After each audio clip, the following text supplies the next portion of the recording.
أعوذ بالله من الشيطان الرجيم بسم الله الرحمن الرحيم والذين اتخذوا مسجدا ضرارا وكفرا وتفريقا بين المؤمنين وإرصادا لمن حارب الله ورسوله من قبل وليحلفن إن أردنا إلا الحسنى والله يشهد إنهم لكاذبون لا تقم فيه أبدا لمسجد أسس على التقوى من أول يوم أحق أن تقوم فيه رجال يحبون أن يتطهروا والله يحب المطهرين أفمن أسس بنيانه على تقوى من الله ورضوان خير أم من أسس بنيانه على شفا جرف هار فانهار به في نار جهنم والله لا يهدي القوم الظالمين لا يزال بنيانهم الذي بنوا ريبة في قلوبهم إلا أن تقطع قلوبهم والله عليم حكيم صدق الله العظيم ما شاء اللہ. بسم اللہ الرحمن الرحیم.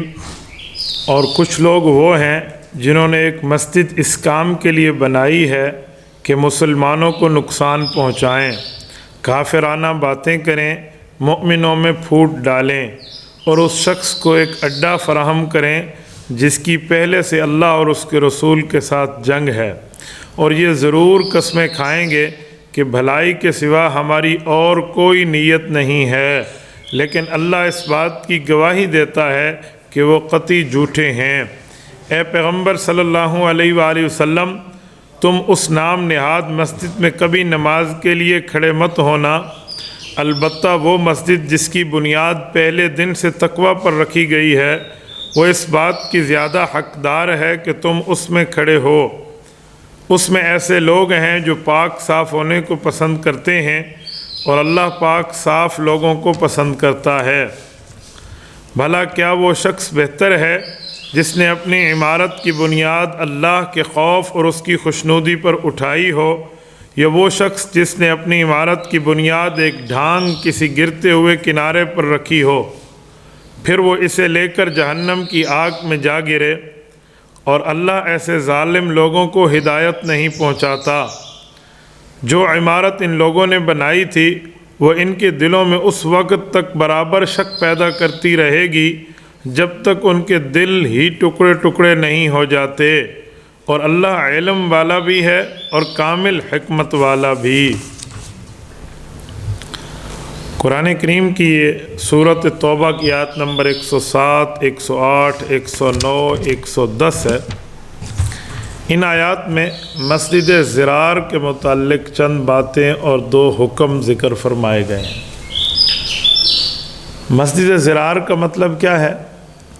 مسجد تو مسجد کہتے ہیں، ضرار کا معنی ہے جو دوسرے کو تکلیف دے۔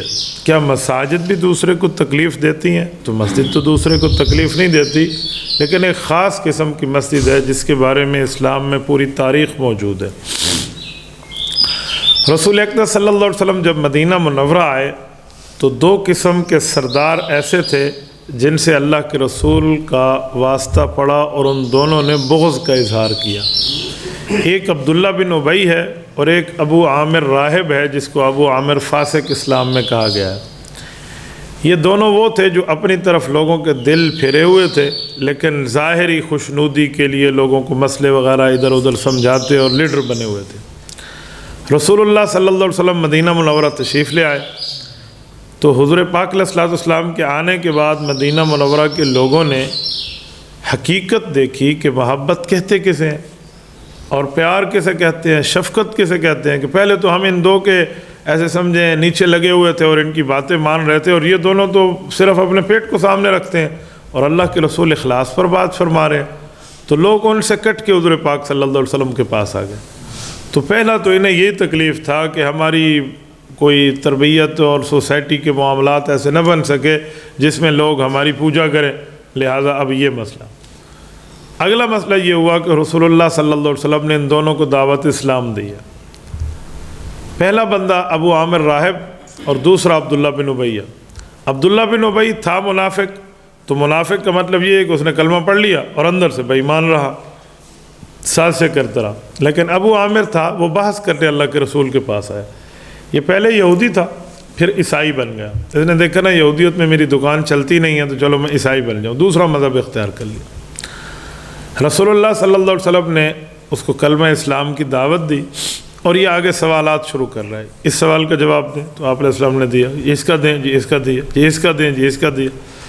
اللہ کے رسول صلی اللہ علیہ وسلم کے فرمان کا مطلب یہ تھا کہ جو تمہارے پاس کتاب ہے نا انجیل، جب وہ میری نبوت کی تصدیق کر رہی ہے اور اس میں اللہ رب العزت کے احکام موجود ہیں، تو پھر آپ کو سوال کرنے کی ہمت نہیں ہونی چاہیے۔ جب آپ کی کتاب نے کہا ہے جو آخری نبی آئیں گے اس کے صفات یہ ہوں گے، معاملات یہ ہوں گے، تو سب کچھ آپ کو مجھ میں نظر آ رہا ہے، تو پھر سوال کیوں پوچھتے ہو؟ لیکن اللہ کے رسول نے ایک ایک سوال کا جواب ہی نہیں دیا۔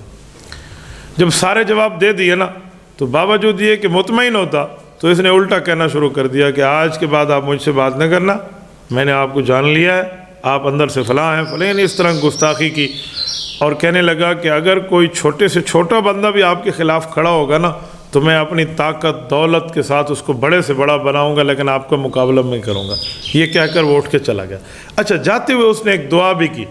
وہ دعا یہ کر رہا تھا، آسمان کی طرف ہاتھ اٹھائے اور کہا ٹھیک ہے، میں بھی آسمانی مذہب مانتا ہوں، انجیل میرے پاس ہے اور آپ بھی مانتے ہیں، میں دعا کرتا ہوں، آپ آمین کہیں۔ تو اللہ کے رسول نے فرمایا کہ جی کرو دعا۔ انہوں نے کہا میرے اللہ، مجھ میں اور ان میں جو بندہ آپ کو ناپسند ہے نا، اس کو مسافری کی موت دے، اتنا دور وہ اپنے رشتہ داروں سے جا کے مرے اور فلاں اپنے شہر سے دور ہو جائے۔ یعنی اس نے یہ دعا کی۔ رسول اکرم صلی اللہ علیہ وسلم نے فرمایا اللہ کرے ایسا ہی ہو۔ تو یہ جنگ بدر سے لے کر جنگ حنین تک مدینہ منورہ میں قائم رہا، لیکن ایک ایک موقع پہ اس نے اسلام کے خلاف جو بھی جنگ لڑنے آیا، وہ بدر کی ہے، وہ احد کی ہے، وہ خندق کی ہے، اس نے ان کافروں کا ساتھ دیا۔ حتیٰ کہ ایسے صحابہ کرام کی جنگیں بھی آئی جو شہر سے باہر لڑی گئیں، تو بھی اس کی مدد کافروں کے ساتھ ہوتی۔ اس کے گھر میں اللہ پاک نے ایک ہدایت کا نور یوں پیدا فرمایا کہ اس کے بیٹے تھے حنزلہ جن کا نام ہے غسیل الملائکہ رضی اللہ عنہ۔ یہ پکے ٹھکے صحابی تھے، سگا بیٹا ہے اس کا ابو عامر کا، اور یہ پکا کافر ہے، وہ پکا مسلمان ہے، یہ کنفرم جہنمی ہے، وہ کنفرم جنتی ہے۔ وہ ایمان لائے، شادی شدہ تھے، ماشاءاللہ گھر میں رہے، تو ایسے پکے مسلمان بنے۔ حضرت بلال رضی اللہ تعالیٰ کی آواز کان میں پڑی نا حی علی الجہاد کی، کہ احد پہاڑ پہ جہاد کے لیے اللہ کے رسول نے صحابہ کرام کو بلایا ہے، تو یہ بیوی سے ملاقات کر چکے تھے لیکن ابھی غسل کرنا باقی تھا، تو انہیں غسل چھوڑ دیا اور رسول اللہ کی مدد کے لیے چل پڑے۔ اتفاق جنگ احد میں شہید ہو گئے۔ جب شہید ہوئے تو رسول اللہ اکرم صلی اللہ علیہ وسلم فرمایا کہ میں نے دیکھا کہ اللہ پاک نے آسمان سے کچھ فرشتے نازل کیے ہیں جن کی ڈیوٹی ہے کہ وہ حنزلہ کو غسل دیں۔ تو حنزلہ کے سر کے بالوں سے پانی ٹپک رہا ہے، کہا جی اس کی گھر والی سے پوچھا تو انہوں نے کہا جنہیں غسل کی حاجت تھی لیکن یہ غسل نہیں کر سکے تھے، یہ فوراً آپ کے حکم پر جہاد کے لیے آ گئے تھے۔ تو حضور علیہ السلام نے فرمایا یہ اعزاز ہے اس شخص کا کہ اللہ پاک کے فرشتے سے غسل دے رہے۔ یہ اس فاسق بے ایمان کے بیٹے ہیں، سچے صحابی ہیں، لیکن اس بندے کو اپنی اولاد کے کلمہ پڑھ لینے کے بعد بھی کوئی اثر نہ ہوا۔ جنگ حنین کے بعد یہ یہاں سے نکل گیا۔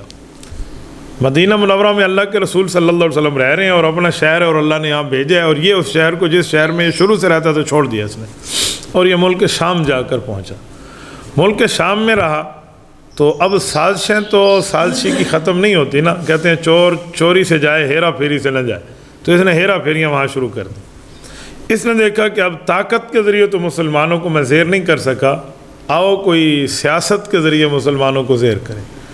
تو یہ راہب تو بنا ہوا تھا ان عیسائیوں کا بڑا مولوی، تو اس نے عیسائیوں کی جو اس وقت بادشاہت کی سلطنت اور اسٹیٹ تھی نا، جسے سلطنت روم کہتے تھے، اور اس کے بادشاہ کا نام ہرقل تھا، ان سے یاری باشی بنائی اور خط و کتابت اور آنا جانا اور ملاقات۔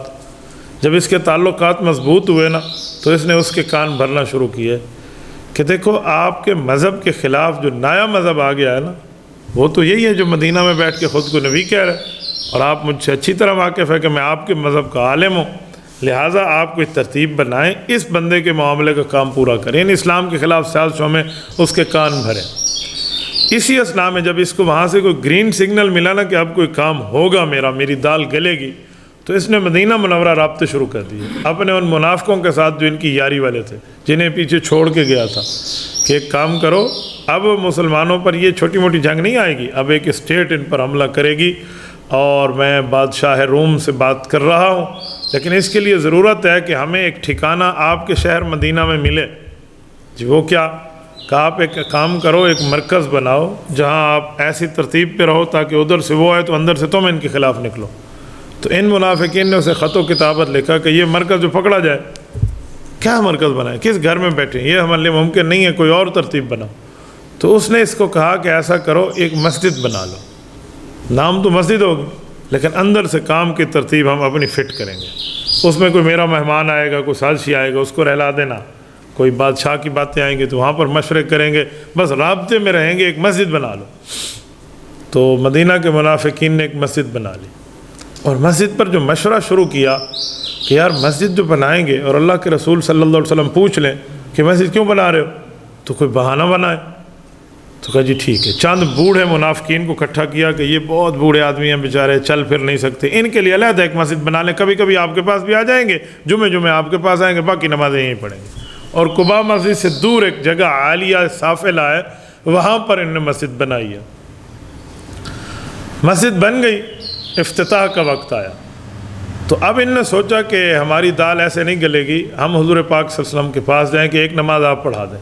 جب اللہ کے رسول یہاں نماز پڑھائیں گے تو مسلمانوں کے قلوب اس طرح متوجہ ہوں گے، وہ بھی نماز پڑھنا شروع کر دیں گے، دور دراز والے ادھر آ جائیں گے۔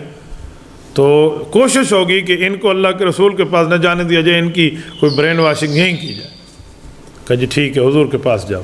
تو یہ منافق بڑے مخلص بن کے اللہ کے رسول کے پاس آئے کہ یا رسول اللہ، ہم میں بوڑھے موجود ہیں، یہ موجود ہے، ساری پٹی پڑھ کے سنا دی، آپ آئیں اور ایک نماز ہماری اس مسجد میں پڑھا دیں، ہم نے بہت اچھے طریقے سے مسجد بنائی ہے، آیات قرآنی اس میں کندہ کر دی ہے، لکھ دی ہے۔ یہ رسول اکرم صلی اللہ علیہ وسلم نے ان کی ظاہر کو سنا تو فرمایا اچھا ایسا ہے، اب تو میں سفر پہ جا رہا ہوں تبوک، جب میں واپس آؤں گا پھر مجھے یاد دلانا افتتاح کے لیے، میں آؤں گا۔ انہوں نے کہا جی ٹھیک ہے۔ ان کو تو شادمانے بچ گئے، اور یہ اپنے ہاں جا کر لوگوں کو تیاری شروع کر دی کہ اللہ کے رسول آئیں گے، نماز پڑھائیں گے، یہ کریں گے، وہ چلو اس مسجد کو۔ اب لوگوں کے دل اس طرف متوجہ ہوئے ہیں۔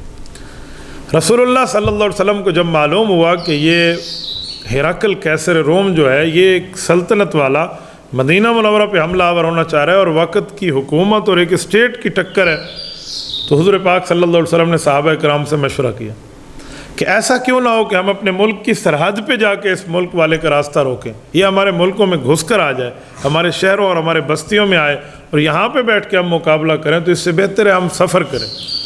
تو صحابہ کرام نے کہا جی بالکل ٹھیک ہے۔ سخت گرمی میں سفر شروع کیا، جیسے پیچھے آپ کی خدمت میں عرض کر آیا ہوں، یہ تقریباً 1000 سے 1200 کلومیٹر کا سفر ہے، 1000 سے زائد سفر ہے، رسول اللہ صلی اللہ علیہ وسلم نے کیا ہے۔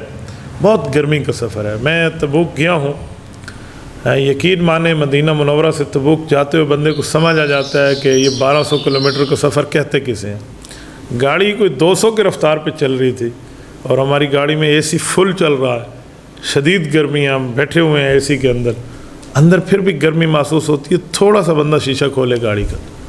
1400 سال پہلے اگر تصور کریں نا، میں نے اس وقت ساتھیوں کو کہا کہ رسول اللہ صلی اللہ علیہ وسلم یہاں سے اونٹوں پہ سفر کر کے گزرے اور کوئی اے سی کا انتظام نہیں، اور صحابہ کرام یہاں سے گئے اور واپس آئے ہیں، یہ آنے جانے کا کوئی 3000 کلومیٹر کے لگ بھگ کا سفر بنتا ہے کہ واپسی کا راستہ لمبا ہے، ایک اور راستے سے آئے ہیں۔ یہ رسول اللہ صلی اللہ علیہ وسلم کے 62 سال کے بڑھاپے کی جنگ ہے اور آخری غزوہ ہے جسے غزوہ تبوک کہتے ہیں، تو کتنی بڑی قربانی کا نام ہے۔ تو حضور پاک صلی اللہ علیہ وسلم کا مشورہ یہی باندھا کہ ہم باہر نکل کے اس کا مقابلہ کریں۔ تو حضور علیہ السلام جب صحابہ کو لے کر چلے نا، تو یہ منافق جن نے مسجدیں بنائی تھی اور باقی بےایمانیاں کی تھی، تو انہوں نے ایک دوسرے کو کہا کہ اب یہ خود چکی میں پسنے جا رہے ہیں، ایک بھی ان میں زندہ نہیں آئے گا۔ اب دیکھ رہا کیسے روم ان کے ساتھ کیا کرے گا، پوری سلطنت ہے، اس کے پاس پوری فوج ہے، اور واقعی اس نے لاکھوں بندے اکٹھے کیے تھے۔ تبوک میں آج بھی وہ جگہ موجود ہیں جہاں پر اس بندے نے باقاعدہ مسلمانوں کے خلاف حملہ آور ہونے کی پوری ترتیب بنائی۔ لیکن ہرقل کیسے روم تورات انجیل کا عالم تھا، اس نے اسلام تو نہیں لایا، کوئی مخلص مسلمان بھی نہیں بنا، لیکن جب اسلام کی دعوت اس تک گئی تھی نا تو اس نے اسلام کے نمائندے کو کہا تھا کہ میرا جی چاہتا ہے میں کلمہ پڑھ لوں، لیکن میں ان سے ڈرتا ہوں، یہ جو میری شورا ہے نا ارکان پارلیمنٹ، یہ میرا کام خراب کریں گے۔ تو صحابی رسول نے کہا کہ ڈرتے کیوں ہو، آپ ایک مرتبہ اعلان کرو۔ انہوں نے کہا جی ٹھیک ہے۔ اس کو 2 دن مہمان بنایا جو خط لے کر گیا تھا، اور اپنے درباریوں کو جمع کر کے نوکروں کو کہا کہ پیچھے سے جو دروازے ہیں نا سارے یہ بند کر دینا تاکہ کوئی بھاگ کے باہر نکلے تو نکل نہ سکے، میں ان سے کوئی خاص بات کروں۔ جی ٹھیک ہے۔ وہ دروازے بند ہو گئے، پارلیمنٹ میں بیٹھ گیا۔ ان کو کہنے لگا کہ جو ہماری دربار میں یہ جو شخص آیا ہے آپ کو معلوم ہے 2 دن، جی ٹھیک ہے، یہ جس نبی کی دعوت لے کر آیا نا وہ سچا نبی ہے، تو ہمیں کلمہ پڑھ لینا چاہیے اور ایمان لے آنا چاہیے۔ انہیں چیک کرنے کے لیے دیکھا کہ لوگ کرتے کیا، اور اس نے بڑی ترتیب سے رسول اللہ صلی اللہ علیہ وسلم کی دعوت کو پیش کیا اور خط کو پیش کیا، تو ہمیں مان لینا چاہیے، ہماری کتابوں میں یہ لکھا یہ لکھا۔ تو جو سارے اس کے MNAs وغیرہ بیٹھے تھے نا، انہوں نے کہا اچھا ہم تیرے خلاف استحقاق لاتے ہیں، تجھے شرم نہیں آتی، تو مذہب بدل رہا ہے، اور ہم نکلو یہاں سے، بائیکاٹ کرو اس کے اجلاس کا۔ وہ نکل کے باہر جانے لگے تو اس نے دروازے پہلے بند کرا رکھے تھے، تو دروازے بند ہو گئے۔ تو انہوں نے شور شرابہ ڈالا کہ تجھے شرم نہیں آتی، دروازے بند کر، نکلتے ہیں یہاں سے، ہمارا تیرا کوئی واسطہ نہیں ہے۔ تو اس نے کہا جی 1 منٹ بات سن لو پھر باہر جانا۔ دوبارہ بڑا ٹھنڈے طریقے سے ان کو کرسیوں میں بٹھایا، کہا میں تمہیں تمہاری مذہب سے محبت چیک کر رہا تھا، تم اپنے مذہب سے کتنے سچے ہو، میں تو دیکھ رہا تھا کہ اگر میں تمہیں یوں کہوں تو کیا تم فوراً مذہب چھوڑ تو نہیں جاؤ گے۔ پھر اس نے پھانسا بدلا اور لوگوں کے سامنے ادھر ادھر کر کے اپنی جان بچا لی۔ اور اللہ کے رسول کے نمائندوں کا یہ اپنا خط لے کر اپنے نبی کے پاس جاؤ اور اپنے نبی کو کہنا کہ میں دل سے تو مانتا ہوں، یہ بھی ڈر کے مارے کہ مانتا تو ہوں، اگر میں تمہارے پاس ہوتا تو لغسلت عن قدمی، میں کہتا آپ پاؤں دھو لو، اور حضور پاک کے پاؤں مبارک کا جو پانی دھویا ہوا ہوتا تو میں اس کو پی لیتا، میں اتنی محبت کر، یعنی یوں کر کے اس نے بھیجا۔ دل سے جانتا تھا پر مانا نہیں۔ تو یہ لاکھوں بندے لے کر تو آیا لڑنے کے لیے، لیکن روزانہ اس نے اپنی قوم کو ایک ایک بات کہہ کر تسلی دی۔ یہ فوجیوں کو بھی کہتا، باقیوں کو، جب تک میں نہیں کہوں کوئی جی آپ کہیں گے تو لڑیں گے، جی ایک بات سنو، پہل نہیں کریں گے ہم، وہ کریں نا پہل، چند مٹھی بھر مسلمان لوگ ہیں، پہل کریں گے، ہم انہیں رگڑ کے رکھ دیں گے، ہم چبا جائیں گے، جی ٹھیک ہے، بس پہل ہم نے نہیں کرنی، پھر دیکھنا اگر وہ ایک بار ہمارے اوپر حملہ آور ہوں تو ہم چھوڑیں گے نہیں۔ کیوں؟ یہ کتابوں میں پڑھ چکا تھا کہ مسلمانوں کے نبی پہل نہیں کریں گے، وہ تو جواب دیں گے، تو ان نے پہل کرنی نہیں ہے، اور ہم نے پہل کا جواب نہیں دینا، لہٰذا جنگ ہونی نہیں ہے، ناک بھی بچ جائے گا اور ہم واپس ہو جائیں گے۔ جیسے کہتے ہیں نا 9 من تیل ہوگا نہ رادھا ناچے گی، نہ یہ کم ہوگا نہ وہ ہوگا، بس اس طرح کر کے اس نے اپنا ٹائم پاس کرنا ہے۔ 20 دن یہ اپنے بندوں کو یہ تسلی دے کر بیٹھ رہا، اور رسول اللہ صلی اللہ علیہ وسلم کے 27واں نمبر کا غزوہ ہے، 26 نمبر تک رسول اللہ نے کسی جگہ پہل کے معاملات میں یوں نہیں کیا، یہ معاملہ جانتا تھا۔ تو اللہ کے رسول صلی اللہ علیہ وسلم رہے کہ ابھی حملہ آور ہونا ہے، ملک سے آیا ہے، اب ادھر سرحد کے قریب ہے، اب حملہ آور ہوگا، آج ہے کل ہے، 20 دن تک۔ جب اس نے کہا نہیں، یہ واپس وہیں سے پلٹا، جب یہ واپس گیا تو رسول اللہ صلی اللہ علیہ وسلم فاتح بن کر تشریف لائے۔ اب اللہ کے رسول کے واپسی کا اعلان ہوا تو جن لوگوں نے کہا تھا نا کہ چکی میں پسنے جا رہے ہیں، اب ان کے تو دورے پڑنا چہرے پر شروع ہو گئے، پیلا منہ شروع ہو گیا کہ اب کیا کہیں گے، اب تو یہ بچ کے آ رہے ہیں، اب یہ اب وہ۔ تو ان منافقین نے پھر پوری ترتیب بنائی کہ اللہ کے رسول کا استقبال کریں گے اور ادھر آئیں گے اور ہمیں نماز کا معاملہ کریں گے، اور پھر یہ ترتیب شروع کریں گے کہ اب اندر اندر سے ان کے خلاف چلیں۔ ابھی زازوان ایک مقام ہے، مدینہ منورہ سے دور ہے، تبوک سے واپسی پر اللہ کے رسول آ رہے ہیں، اور یہاں قرآن کریم کی یہ آیتیں اتری جو بھائی تعالیٰ نے ابھی پڑھی ہیں، یہ آیات اتری ہیں۔ ان آیات میں اللہ پاک نے ان کی حیثیت کھول کے رکھ دی ہے۔ یہ آیت نمبر 107، 108، 109، 110، ان 4 آیات میں اللہ نے اس مسجد کا نام لیا کہ مسجد زرار ہے، تکلیف دینے والی مسجد ہے مسلمانوں کے خلاف۔ 3-4 اس کی اللہ پاک نے صفات گنی ہیں کہ صرف تکلیف دینے والی نہیں ہے، یہ کفر کی باتوں کا گڑھ ہے اور مسلمانوں کی جدائی پیدا کرنے کے لیے، اور اس بندے کا یہ مورچہ بنا رہے ہیں یہ مسجد جو اللہ کے رسول کے خلاف اللہ نے جنگ کر چکا ہے، وہی ابو عامر راہب فاسق، وہ جو باہر جا چکا تھا، یہ اس کے لیے بنا رہے ہیں۔ لہٰذا اس مسجد کو مسجد نہ کہنا، اور لا تقم فیہا ابدا، آپ نے ایک نماز تو چھوڑیں، کبھی اس میں ٹھہر کے اپنی نماز بھی آپ نے نہیں پڑھنی، یہاں پہ نہیں جانا۔ تو کیا کیا جائے؟ کہ یہی کیا جائے کہ جا کر اس کو ختم کر دیں۔ تو رسول اللہ صلی اللہ علیہ وسلم نے 2 صحابہ کو بھیجا، حضرت مالک، حضرت معن رضی اللہ عنہما، کہ آپ جاؤ اور اس مسجد کا کام پورا کرو۔ یہ گئے، انہوں نے پوری ترتیب لگائی۔ اللہ کے رسول کے مدینہ پہنچنے سے پہلے انہوں نے اس مسجد کو جلا کے راکھ کر دی اور اس کی اینٹ سے اینٹ بجا دی، بالکل مسجد ختم ہو گئی۔ اور انہوں نے ادھر ادھر کی بات کی تو اس نے آیات پڑھ کے سنا دی کہ رسول اللہ صلی اللہ علیہ وسلم نے حکم دیا اور میں اللہ کے رسول کے حکم کی تعمیل میں آیا ہوں۔ اب تو بہت پریشان ہو گئے، ہم کیا کریں، اب ہماری کلی کھل گئی ہے، کیا نہ ہو۔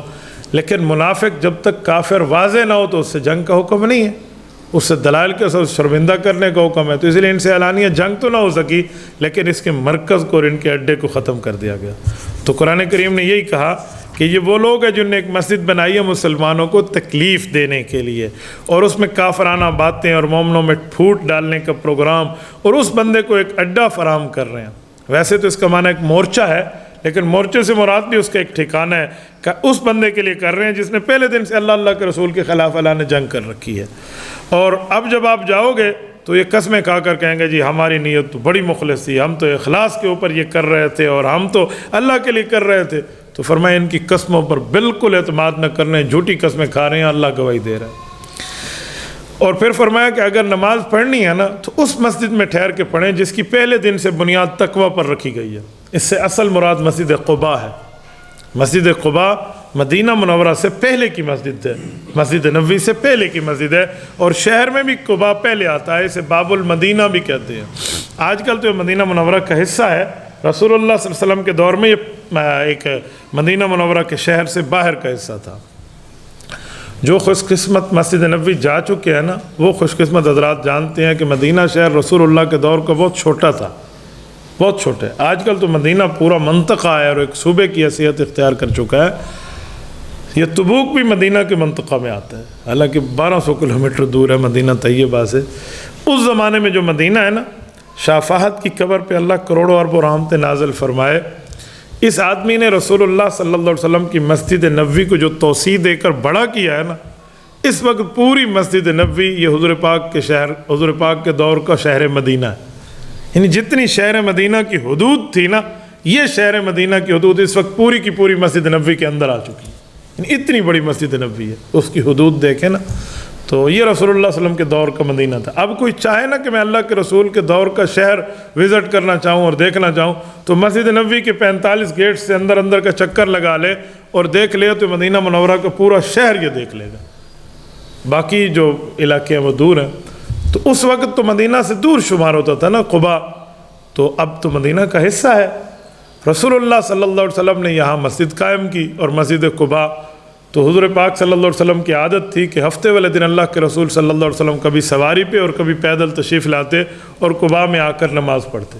حدیث پاک ابن ماجہ کی حضرت ابو ہریرہ فرماتے ہیں اللہ کے رسول صلی اللہ علیہ وسلم فرمایا من تطہر فی بیتہ ثم اتی مسجد قباء فصلی فیہ صلاۃ کان لہ کاجر عمرہ، کہ جو بندہ چاہے کہ مجھے اللہ عمرے کا ثواب عطا فرمائے، بغیر احرام باندھے، بغیر طواف کیے، بغیر سعی کیے اور بغیر مکہ جائے، تو وہ مدینہ منورہ کا باسی ہوگا۔ جو اپنے گھر سے وضو کر کے چلے اور مسجد قباء آ کر نماز پڑھے، یہاں آ کر نماز پڑھنا اس کو عمرے کا ثواب بنا دے گا۔ یہ حدیث پاک ہے رسول اللہ صلی اللہ علیہ وسلم کی۔ تو مسجد قباء کا تو بہت بڑا اجر ہے۔ اسلام کی 4 مساجد ایسی ہیں جو انبیاء کرام کی بنیاد پر بنائی گئیں اور نبی ان کے بانی ہیں۔ مسجد حرام جسے بیت اللہ کہتے ہیں، مسجد اقصی جسے فلسطین میں موجود ہے اور حضرت سلیمان علیہ السلام کے ہاتھوں بنی ہے، مسجد حرام حضرت ابراہیم حضرت اسماعیل کے ہاتھوں بنی ہے، اور مسجد قباء یہ بھی رسول اللہ صلی اللہ علیہ وسلم نے بنوائی ہے، اور مسجد نبوی کی بنیاد تو رکھی اللہ کے رسول صلی اللہ علیہ وسلم نے ہے۔ تو یہ 4 مساجد وہ ہیں جو وقت کے نبی کے ہاتھ سے بنی ہوئی ہیں، تو ان میں مسجد قباء کی بڑی فضیلت ہے۔ تو فرمایا مسجد قباء میں آپ نماز پڑھیے، وہاں جائیے، وہاں کے مسلمان جو ہیں وہ بڑے نرم دل بھی ہیں اور پاکیزگی کے پسندیدہ بھی ہیں، اس مسجد میں آپ نہ جائیے۔ اس سے ایک مراد میں مسجد نبوی بھی مراد ہے، لیکن مسجد قباء کی بات فرمائی کہ یہاں کچھ ایسے لوگ ہیں جو پاکیزگی کو پسند کرتے ہیں۔ حضور پاک صلی اللہ علیہ وسلم نے ان صحابہ کرام کو بلایا تھا اور کہا تھا اللہ تمہاری پاکیزگی کی تعریف کرتے ہیں، تو کیا ایسا کام کرتے کہ تم پاکیزہ ہو؟ تو انہوں نے کہا یا رسول اللہ اور تو کچھ نہیں ہے، جب ہم استنجا کرنے لگتے ہیں تو پہلے ڈھیلا استعمال کرتے ہیں پھر پانی استعمال کرتے ہیں۔ تو فرمایا یہی وجہ اللہ پاک نے آپ کی تعریف فرمائی ہے۔ تو ان حضرات کے اس حد تک کاموں کو اللہ پاک نے سراہا ہے، تو فرمایا اللہ ان سے پیار کرتا ہے۔ اس کے بجائے وہ مسجد بہتر ہے جس کی بنیاد اللہ کے خوف پر، اللہ کے تقوی پر رکھی گئی ہے، تو لہٰذا ادھر آپ نماز پڑھیں، ادھر نہ جائیں۔ یہاں قرآن نے اسے جرف نہار کہا ہے۔ اس کا لفظی ترجمہ تو ڈھانگ اردو زبان میں اس چیز کو کہتے ہیں کہ کوئی ٹیلا ہو، کوئی پہاڑ ہو، کوئی اونچی جگہ ہو اور اس کے قریب سے پانی گزرے، کوئی دریا گزرے، کوئی نہر گزرے تو اس کو نیچے سے کھوکھلا کر دے، اوپر سے وہ جگہ موجود رہے، وہ کسی وقت ہی گر سکتی ہے، جس کو ہم اپنی زبان میں کہتے ہیں نا بھئی اتھا دریا نے ڈھال ہے۔ یہ دریا آتا ہے نا تو اس کا پانی اسے کاٹتا ہے تو وہ جگہ فارغ ہو جاتی ہے، اوپر سے برقرار رہتی ہے، اندر سے وہ کھوکھلی ہو چکی ہوتی ہے، اسے جرف کہتے ہیں۔ تو اللہ پاک نے فرمایا کہ یہ جو ان نے مسجد اپنی بنا رکھی ہے نا، یہ مسجد نہیں ہے، یہ انہوں نے اپنی ایسے معاملہ طے کر رکھا ہے کہ گریں گے اور جہنم میں جا کے گریں گے، تو انہوں نے تو یہ معاملہ رکھا ہوا ہے۔ تو ان کی اللہ پاک نے یہاں ان کی مذمت بیان فرمائی ہے اور ان کو ظالم فرما کر فرمایا واللہ لا یہدی القوم الظالمین، یہ وہ ظالم ہیں جو اسلام کے مقابلے میں یہ کام کر رہے ہیں، تو یہ کبھی ہدایت کی امید نہ رکھیں۔ اگلی آیت میں جو فرمایا کہ ان کے دل میں برابر شک پیدا کر دی رہے گی یہ عمارت، تو شک سے مراد شک تو پہلے ہے، منافق تو ہے وہ جس کے دل میں شک ہو اسلام کے لیے، تو مزید شک کا مطلب یہ تھا کہ آئندہ ہم نے کوئی کام کیا تو ہماری بات کی کلی کھل جائے گی، اب ہم سازش کریں گے تو پکڑے جائیں گے، یہ پریشان ہو کر یہی کرتے رہیں گے حتیٰ کہ ان کو موت آ جائے نا، پھر جا کر ان کی پریشانی ختم ہونی ہے، ورنہ یہ پریشانی ان کی مسلسل چلتی رہے گی اور معاملہ رہے گا۔ یہ مسجد زرار ہے اور اس کے متعلق احکام ہے۔ رسول اللہ صلی اللہ علیہ وآلہ وسلم کے دور میں جب اسے گرا دیا گیا نا تو ادھر رہنے کے لیے کوئی تیار نہ ہوا اس جگہ پہ۔ ایک صحابی کو اللہ کے رسول صلی اللہ علیہ وسلم نے فرمایا کہ آپ چاہیں تو ادھر گھر بنا لیں، تو انہوں نے کہا رسول اللہ مجھے تو گھر کی حاجت نہیں ہے، میرے پاس تو اپنا گھر ہے، فلاں بزرگ ہیں اگر آپ ان کو دے دیں، گھر ان کا نہیں ہے تو یہ جگہ، تو اللہ کے رسول نے اس صحابی کو گھر دیا کہ آپ یہاں گھر بنائیں اور رہیں۔ ان نے وہاں اپنے کمرے وغیرہ بنا کر گھر کی ترتیب رکھی، تو کہتے ہیں میرا بچہ پیدا ہوتا فوت ہو جاتا، ایک روایت ہے کہ بچہ پیدا ہی نہیں ہوتا تھا، تو کہا جو گھر میں مرغیاں رکھی تھی ان کے انڈے سے ایک بچہ پیدا نہ ہو، جو کوئی بکریاں رکھی ہیں ان کے بچے بھی مر جائیں، ان کی نسل کی بڑھوتری نہ ہو، تو میں اللہ کے رسول کے پاس گیا رسول اللہ میں نے ادھر نہیں رہنا، جس جگہ کو اللہ نے نحوست والی جگہ کہا ہے یہاں کبھی برکت نہیں آ سکتی، تو وہاں سے انہوں نے ہٹا لی، اپنی جگہ دور کر لی۔ وہ جگہ آج تک ویران پڑی ہوئی ہے، اس جگہ کو آپ جا کر جائیں نا تو یہ ویران ہی پڑی ہوئی ہے۔ میں نے مدینہ منورہ میں 2 جگہیں ایسی دیکھی ہیں، ایک یہ اور ایک کعب بن اشرف یہودی کا قلعہ، میں اس کی تفصیل کبھی آپ کی خدمت میں عرض کروں گا کہ کعب بن اشرف کون تھا اور اس کے قلعے کا عالم کیا تھا۔ یہ دونوں جگہ آپ کو ایسے ویران ملیں گی نا، اور یہاں جانے میں بندے کی حالت پتہ نہیں کوئی عجیب ہو جاتی ہے، تو یہ آج تک ان کو جگہ کو ایسا ہی ہے۔ تو اس سے سمجھ آیا کہ اسلام کے مقابلے میں، نبوت کے مقابلے میں کوئی غلط کام کرے تو وہ قیامت تک نشان عبرت بن جاتا ہے۔ اللہ ہمیں رسول اللہ صلی اللہ علیہ وسلم کی قدر کی توفیق عطا فرمائے، دین پر عمل کی توفیق عطا فرمائے۔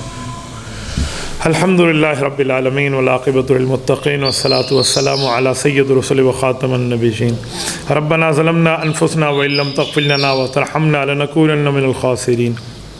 ربنا آتنا فی الدنیا حسنہ وفی الآخرۃ حسنۃ وقنا عذاب النار وادخلنا الجنۃ مع الابرار یا عزیز یا غفار یا ارحم الراحمین۔ الہی آتی نفسی تقواها وزکھها وانت خیر من زکاها انت ولیها ومولاها وصلی اللہ تعالی علی خیر خلقہ محمد وعلی آلہ واصحابہ اجمعین۔ إلهي واسع الكرم ورب البيت والحرم إليك أتيت منكسرا